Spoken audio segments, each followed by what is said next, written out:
Welcome, everybody, to another comic book review, and Rashid is here to tell you about what, Rashid?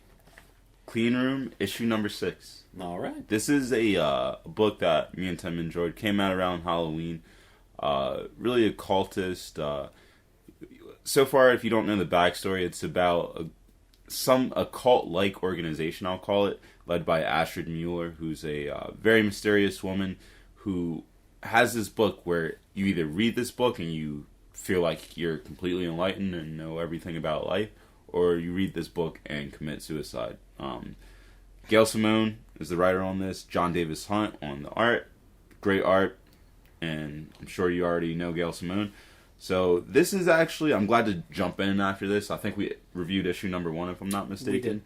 We did. This is issue number 6, and the story's picking up. This is a really good point to jump back in at. So you actually get some answers from issue number 1. If you remember at the beginning, you actually see a younger version of Astrid get into a car accident. And she gets run over by this truck driver. And the truck driver backs up and runs her over again. He's possessed by a demon. This demon is named Spark.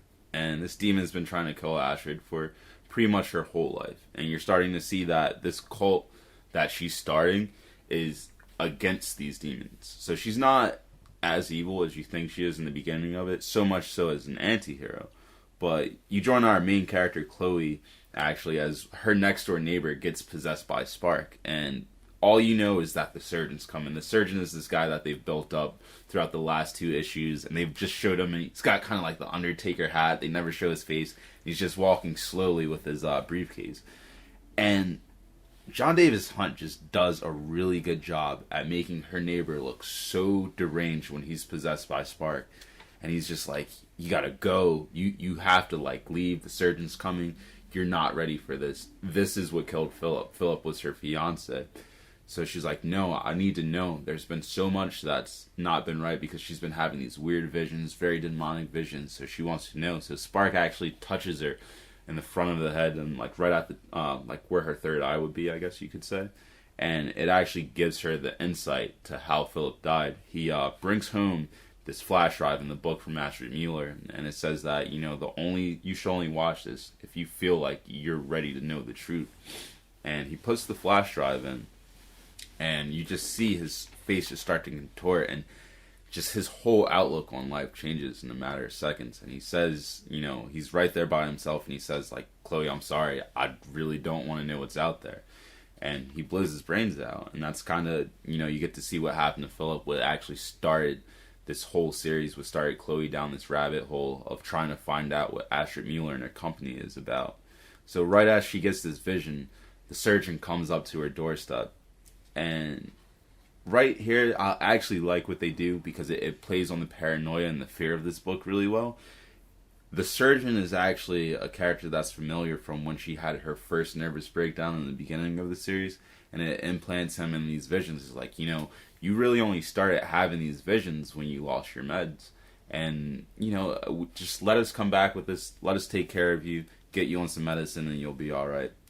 And right as he's saying that, she says, you know, I just need a minute. And she goes into her bathroom. And she's like, something's still not right. She just has that gut feeling of something not being right. You know, Spark felt real. So she actually opens her bathroom curtain and sees these knives just pointing straight up. And there's this really sick page. Once again, Jon Davis Hunt doing a great job of showing a half blown off face of Philip saying, like, don't trust him. You know what you really saw. And as that's being said, the surgeon actually comes. He's like, you know, is everything all right in there? And she's like, yeah. Well, everything's fine. I'm just cleaning up. I'm getting all my stuff ready. And the next page, you see Astrid make one of those, you know, the quintessential movie called, is the weapon ready? And it's like, yeah, we have it aimed, blah, blah, blah. So we go back to Chloe and her situation, and she actually asks for the surgeon to come into the bathroom with her. And she has all these knives pointing up, like in the tub. So he comes in, and she just stabs him on both sides of his head. And he just looks around, he's like, is everything all right? And right then, he turns into this demon, And he just starts, it's this crazy scene of him just stabbing himself in the face with all the knives that are left over and saying, like, fuck you, you'll pay for this, you and your kind's gonna pay for this. And right as she's just putting more and more knives into him, and her neighbor comes back fully unpossessed and just smashes the surgeon in the face with a brick. And it's disgusting, honestly. His neck contorts, it breaks, and you actually see Chloe get a phone call from Astrid, and it's like, hey, is the surgeon there? This really awkward way. She's like, yeah. She's like, can you put him on the phone for a second? So Astrid and the surgeon have this call saying that, we have the weapon ready. We know exactly where your people are located, somewhere over Barcelona, Spain. Do you really want to do this? Do you really want to start this war? And that's kind of where the book ends. And you see that in the next episode, or the next issue, I'm sorry. You'll get more insight onto these demons, because they're somewhere between demons and gods. There's actually a really cool part where this book ends, where he explains what they are. He says, are we aliens or demons? Is that what you mean, Chloe Pierce? Or overlords or angels? We are none of these things. We are inmates. And that's right around where the book ends. And you see Chloe and Astrid kind of put aside their differences and say, you know what, we need to work together. Because there's a lot of chess terminology in this book, which I like, which previous issue somebody referred to as a rook dies. And Astrid ends the book saying, a rook is a piece that I can lose. You, Chloe, are a queen, and I can't afford to lose that. Right where the book ends. There were some slower issues of this book, but this is, something that I really feel like past that Halloween season where I thought I was initially going to be interested in this book, it's kept my interest enough for this issue to kind of just completely blow my mind. From art to story, this book just comes together in a way that, I really haven't felt from a comic book. I never really felt I can get that disturbed sense of fear from a comic book until I read something like this. I probably seem like I have a really easy scale for grading, but I'm honestly feeling like a 9 on this book. Nice.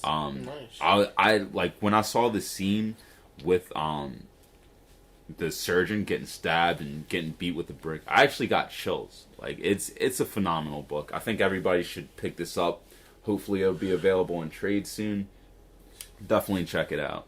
The eye on the end of the knife. It's gruesome. It's just so much detail, and I mean every single page, you turn in that scene is just insane, and like especially if you look where he gets hit with the brick, like the contortion of the neck is just on a whole nother level. Definitely a big thumbs up for Jon Davis Hunt. Yeah, we gotta visit him when he comes around with the cons, whenever cons. For sure, I'd definitely love to have a conversation with him. Yeah. Well, thank you, Rashid. You guys can tweet Rashid at Too Many Cheetos on the Twitter, and check us out at capesandscowspodcast.com. Thank you.